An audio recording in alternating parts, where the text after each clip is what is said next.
여러분 안녕하세요. 이번 코딩 지도사 자격증 과정을 진행하게 된 강사 이재우입니다. 저는 몇 년 전부터 계속 코딩 교육에 몸을 담고 있고요. 현재 그 코딩과 관련되어 있는 책을 한 3권 정도 집필을 했고 또 실제 이 지역 내에서 코딩 교육원을 이제 설립해서 아이들을 꾸준히 지도하고 있습니다. 그리고 방학 때는 우리 교사 선생님들 정보화 연수도 진행을 하고 있는데요. 이번에 기회가 닿아서 저희 굿모닝 에듀에서 지도사 자격증 과정을 진행하게 되었습니다. 잘 부탁드리겠습니다. 이번 시간은 저희가 코딩에 대해서 한번 코딩 교육이 무엇이고 코딩 교육에 어떤 나아갈 거나 이걸 하면 뭐가 좋은지 이런 효과들에 대해서 한번 알아보는 시간을 간단하게 가져보도록 할게요. 우선 코딩 교육에는 3가지 방향이 있습니다. 근데 크게 사고력, 지식, 스킬이라고 하는 분야가 있는데요. 사실 이 스킬에 해당하는 부분을 저희가 기존에 컴퓨터 교육에서 많이 했습니다. 이 스킬은 뭐냐면 손을 숙달시키는 개념이에요. 기존의 저희 컴퓨터 교육 중에 특히 자격증 교육, 네, 이런 뭐 워드라던가 혹은 컴퓨터 활용 능력 같이 자신의 어떤 그 손을 이용해서 뭔가 컴퓨터 저작물을 만들어내는 교육을 많이 했습니다. 근데 이런 스킬은 따지고 보면 사실 이제 숙달이 되는 개념이기 때문에 사고력이 커진다라고 보기가 힘들어요. 네. 그래서 이걸 어릴 때일수록 아이들한테 이 우리나라에서 지금 의무화 교육을 시킬 때 스킬을 아이들 높이기 위해서 이런 코딩 교육을 해야 되냐 이거에 대해서는 많은 선생님들이 의문을 가지고 있습니다. 네. 컴퓨터 교육이야 지금까지도 해왔고 또 그걸 굳이 그 학원 다니면서 하면 되는데 이걸 왜 학교에서 의무화를 해야 되냐 이런 데 좀 반발이 있는 분이 계신데 그게 아니라 교육부에서 저희 이 코딩 교육을 시작하게 된 거는 사실 이 2가지 사고력과 지식적인 부분이 훨씬 큽니다. 우선 사고력 부분을 알아보면요. 이 컴퓨팅 사고력이라고 불리는 부분이 있어요. 이게 이제 코딩 교육을 할 때 가장 중요하게 여겨지고 교육부에서 코딩 교육을 의무화할 때도 이 인재상을 컴퓨팅 사고력을 가진 아이들로 인재상을 정했습니다. 저희가 이 코딩 교육의 3가지 방향 중에 이제 사고력에 대한 부분도 살짝 알아보고요. 그리고 이 지식적인 부분, 특히 컴퓨터 과학에 대한 부분도 살짝 살펴보도록 하겠습니다. 자, 컴퓨팅 사고력 한번 보면요. 컴퓨팅 사고력이 하단에 나오는데요. 컴퓨팅이라고 불리는 컴퓨터 활용 능력이기도 해요. 컴퓨터를 사용해서 이 일을 해결하는 방법인데 기본적인 개념과 원리를 기반으로 해서 문제를 해결할 수 있는 사고 능력이라고 되어 있습니다. 그러니까 물론 컴퓨팅이라는 게 들어가서 컴퓨터를 이제 활용하는 곳 들어가지만 사실 일상생활에 있는 문제들을 어떻게 개인적인 어떤 능력을 초월해서 컴퓨터의 능력이나 혹은 로봇의 능력 혹은 네트워크의 능력을 이용해서 문제를 해결하는 것을 저희가 컴퓨팅 사고력이라고 할 수가 있어요. 그래서 지금 여기 있는 컴퓨팅 사고력의 구성 요소는 교육부에서 코딩 교육 의무화하면서 나타냈던 건데요. 아직 컴퓨팅 사고력에 대해서 국내에서는 명확하게 이걸 정의하는 어떤 학회나 이런 것은 없습니다. 여기 있는 것은 아직은 해외 이제 선진국에 있는 것들 뭐 따지면은 이제 어떤 미국 교사협회라든가 영국 교사협회 이런 곳에서 정의 내렸던 것을 저희가 아직은 받아들여서 사용하고 있는 형편이다라고 보시면 되겠습니다. 컴퓨터 사용 요소라고 해서 여러 가지가 나와 있는데요. 일단은 저희가 키워드로 해야 될 게 구조화하기라는 부분이 있고요. 그 다음에 자료를 분석하기. 그리고 이건 좀 어려운 단어인데요. 추상화라는 단어가 있습니다. 그리고 자동화. 네. 그리고 효율적인 해결 방법. 그리고 다른 문제에 적용하기 이렇게 돼 있는데요. 이런 부분을 좀 단어가 좀 어렵기 때문에 제가 예시를 들어서 조금 더 간략하게 설명을 좀 드리고자 해요. 화면에 보이는 게 컴퓨팅 사고력의 11가지 개념이라고 해서 나오는데요. 이게 그 세계적으로 가장 큰 IT 기업에서 만든 컴퓨팅 사고력의 개념입니다. 저희가 요거를 한번 예시를 들어서 설명을 드리고자 하는데요. 저희가 그 미세먼지 같은 경우에 지금은 포털 사이트에서 그런 단어를 검색하거나 하면 바로 검색 결과로 어떤 그 지수라던가 내용이 뜨게 됩니다. 근데 이게 예전부터 사실 이런 미세먼지에 대한 어떤 표현에 대한 이런 고민들이 있어 왔거든요. 그러다가 이제 이런 시스템이 구축이 됐는데요. 만약에 이런 시스템이 없는 상황에서 이런 시스템을 구축하고자 한다면 어떠한 프로세스를 진행을 해야 되고 그럴 때 필요한 단계별로 필요한 컴퓨팅 사고력의 개념들이 뭐가 있는지 한번 간단히 짚고 가볼게요. 우선은 우리가 미세먼지를 파악하려면 미세먼지가 무엇을 의미하는 건지 이런 것부터 파악을 해야 되는데요. 바로 공기 중에서 이 공기, 우리 대기질이라고 하는 이 공기 중에서 여러 가지 저희 분자들이 있습니다. 예를 들면 제일 많은 게 이제 질소가 있고요. 산소도 있고 뭐 수소도 있고 뭐 이산화탄소도 있고 여러 가지 항목들이 있겠죠. 이런 것처럼 전체 대기질을 여러 가지의 작은 부분으로 쪼개는 거. 그러니까 이런 것들을 저희가 분해라고 합니다. 네. 그렇게 해서 이런 것들을 쪼개놨으면 이런 것들을 저희가 실제로 측정을 해야겠죠. 그래서 측정을 하는 어떤 기계를 만들어서 측정하는 거를 우리가 데이터 수집이라고 합니다. 이럴 때 이 데이터를 수집할 때 기계를 한 대만 가지고 저기 어디 서울에 가서 한번 측정을 하고 다시 뭐 열심히 달려서 부산에 가서 측정을 하고 하면 동시에 측정이 안 될 거예요. 그래서 기계를 여러 개를 만들어서 동시에 처리하게 하는 걸 저희가 병렬 처리라고 할 수 있습니다. 그 다음 그렇게 처리되어 있는 것들을 저희가 분석을 하겠죠. 어떤 값들이 언제는 많아지고 언제는 적어지고 이런 것들 데이터를 분석한다라고 합니다. 근데 분석을 해보니 이게 산소의 농도는 또는 질소의 농도는 사실 우리 인체에 크게 영향이 없더라.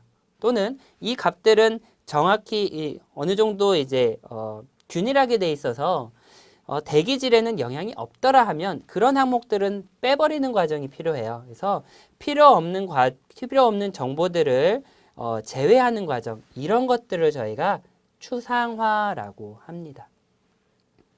자, 그렇게 추상화되어서 정말 어떤 유의미한 결과값들이 나오면 그 유의미한 값들의 어떤 주기적인 시간적인 어떤 패턴이라든가 혹은 지역적인 패턴, 이런 것들을 찾아내는 것들을 우리가 패턴 인식이라고 합니다. 그래서 패턴 인식을 해서 그 값들을 저희가 어떤 항목들이 있다라고 세면 그런 것들을 표현을 하게 되는데요. 이걸 저희 따지면 저희가 이런 미세먼지의 결과치를 좋음이나 보통이나 나쁨, 매우 나쁨 중으로 한 4가지 정도 등급으로 구분을 할 수가 있는데요. 이렇게 어떤 값을 가지고 등급화를 시키는 걸 저희가 패턴 일반화 과정이라고 합니다. 그래서 이렇게 되어 있는 값들, 수치적으로 나온 값들을 표현을 하는데 이걸 단순히 표로도 표현할 수 있겠지만 여기 화면에 있는 것처럼 지도상의 색깔 원을 통해서 표시를 할 수도 있죠. 그래서 아주 나쁨은 빨간색, 보통은 뭐 나쁨은 노란색 이렇게 표시를 할 수 있죠. 이렇게 데이터를 사람들이 알아보기 쉽게 표현하는 과정을 저희가 데이터의 표현 과정이라고 합니다. 여기까지 되면 이 정도까지가 이루어지면 그 다음에 사실 알고리즘 디자인이 들어가요. 그러니까 알고리즘 디자인은 실제 코딩하는 과정입니다. 그래서 우리가 일반적으로 코딩이라고 하면 당장 자리에 앉아서 컴퓨터 앞에 앉아서 무언가 코드를 입력해야 코딩이라고 생각을 할 수도 있는데 사실 컴퓨팅 사고력에서는 이런 코딩을 하기 전 단계의 모든 설계라든가 기획이라든가 이런 부분들을 다 코딩의 넓은 범위로 보고 있다는 거죠. 알고리즘 디자인이 코딩을 실제 하고요. 만들어졌다면 이거 한번 테스트 해봐야겠죠. 그래서 어떤 특정한 장소라든가 이런 것들을 실제 값을 변화시켜 보면서 측정이 되는지 확인하는 걸 시뮬레이션.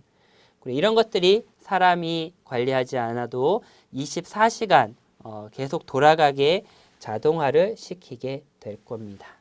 이렇게 11가지의 개념을 통해서 쭉 한번 이루어지는데요. 이 중에서 굳이 중요한 걸 따지자면 분해 과정이 있고요. 그 다음에 추상화, 패턴 인식, 알고리즘 디자인, 크게 따지면 요 4가지의 과정이라고 볼 수 있겠습니다. 그래서 우리가 아이들에게 코딩을 가르칠 때 단순히 어떤 뭐 프로그램을 뭘 어떻게 만드느냐 이것도 중요하지만 만들 수 있는 것도 중요하지만 이러한 과정들을 통해 이런 분해라든가 추상화라든가 이런 과정을 통해서 아이들의 실제 사고력이 높아지는 것에 조금은 더 초점이 가면 좋은 올바른 교육이 되지 않을까 이렇게 생각을 합니다. 자, 이제 실질적으로 이런 그 개념들은 알아봤고요. 실제 이제 현실 실생활에서 코딩 교육이 어떻게 이루어지는지 한번 볼게요. 크게 코딩 교육 과목은 화면에 보이는 것처럼 나타낼 수 있겠는데요.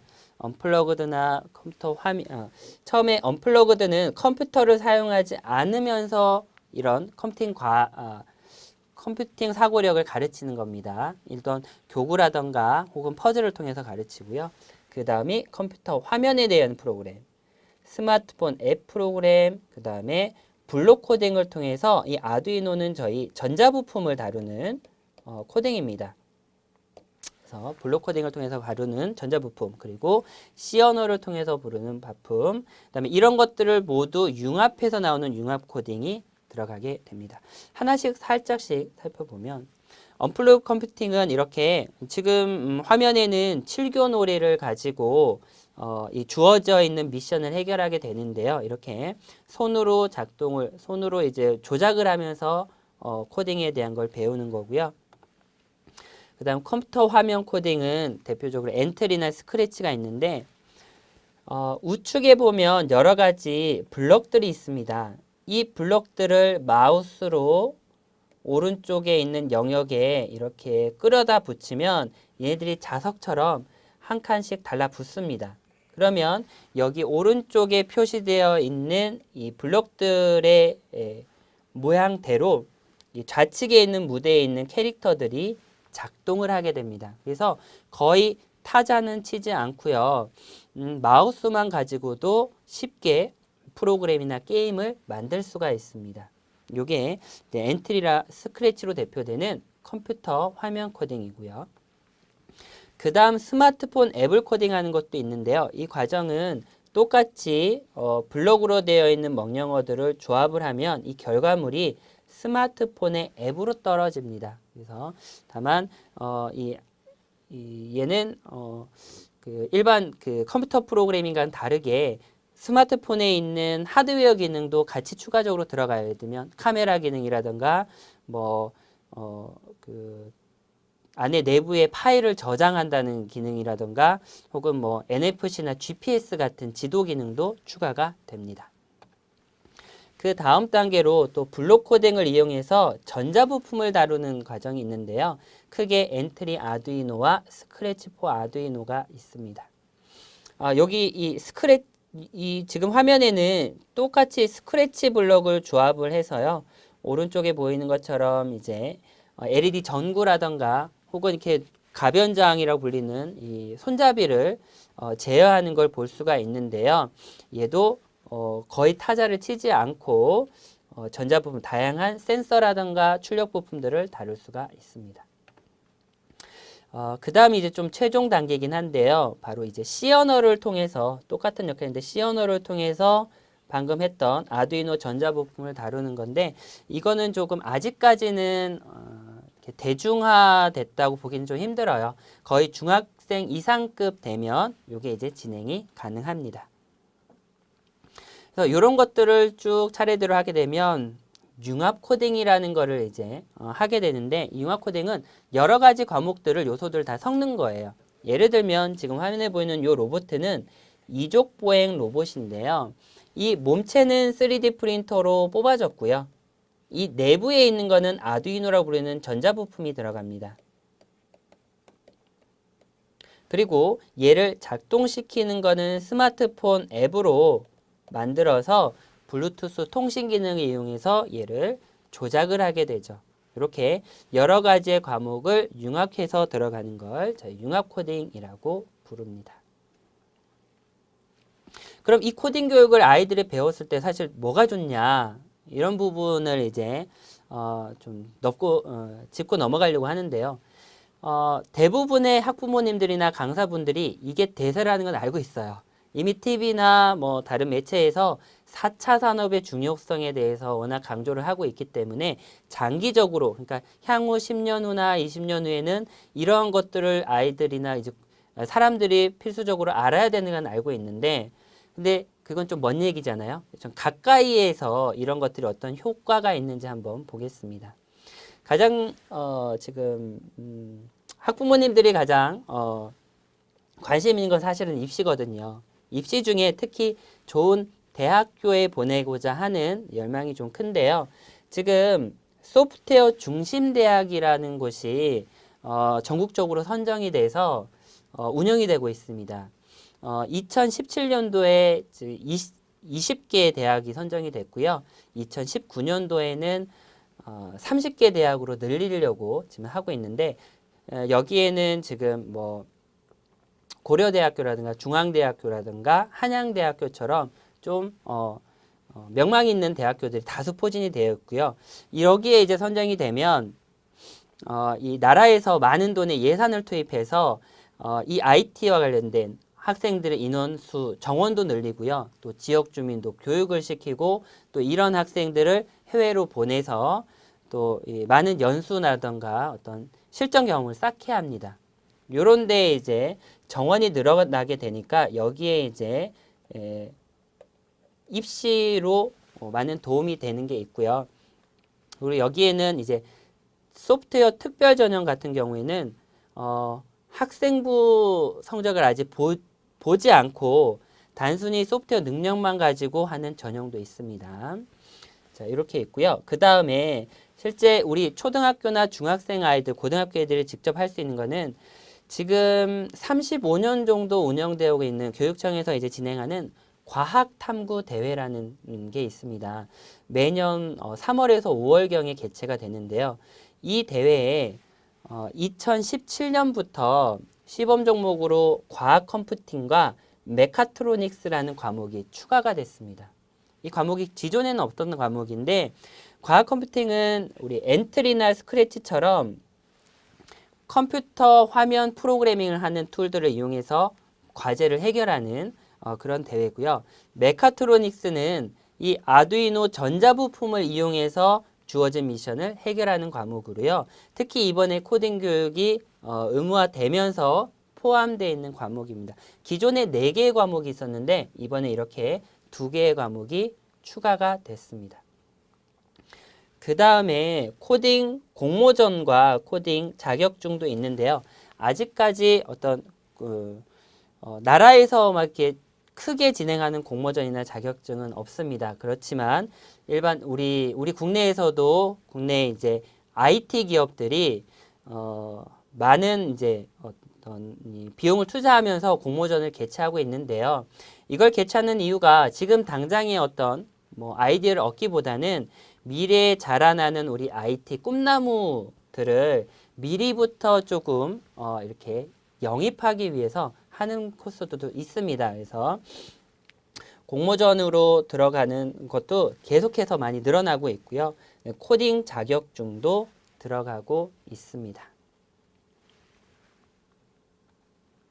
저희 이번 코딩 지도사 강의는 크게 40개의 강의로 구성되어 있습니다. 그래서 총 3가지 컨셉으로 진행을 하실 수 있는데, 이 40개의 강좌를 모두 다 듣게 되면 코딩 지도사 자격증이 나가게 되고요. 엔트리와 관련되어 있는 강좌 23개를 들으시면 엔트리 코딩 지도사 자격증이 나가게 되고, 스크래치와 관련되어 있는 강좌를 들으시면 스크래치 코딩 지도사 자격증이 나가게 됩니다. 그래서 이 각각의 코딩 과목에서 사실 우리 교육의 실제 교육 현장에서 필요한 언플러그드 컴퓨팅에 대한 어떤 컴퓨팅 사고력에 대한 부분도 다루게 되고요. 그리고 엔트리나 스크래치처럼 컴퓨터 화면을 프로그램하는 곳도 8강좌씩 들어가게 되고 또 이런 블록 코딩을 이용해서 아두이노 전자부품을 다룬 것도 7강좌씩 들어가게 됩니다. 특히 마지막에는 이런 배우신 이런 컨텐츠들을 이용해서 실제 수업을 짜실 수 있도록 수업 계획안을 짜는 방법까지 저희가 강의를 마련했으니까요. 선생님들 이 강의를 한번 보시면서 이 코딩에 대한 전반적인 걸 이해하시고 또 이런 것들이 여러분들이 교육에 진행하시는데 큰 도움이 되었으면 하는 바람입니다. 자, 이번 시간은 저희가 코딩 교육에 대해서 소개를 해드리고 또 교육에 대해 교육 이제 진행 과정에서도 한번 소개해 드렸습니다. 이제 2강부터 저희가 언플러그드 컴퓨팅 과정부터 진행을 하면서 여러분들에게 정말 도움이 되는 또 재미가 있는 그런 강의 전달하도록 하겠습니다. 이제 감사합니다.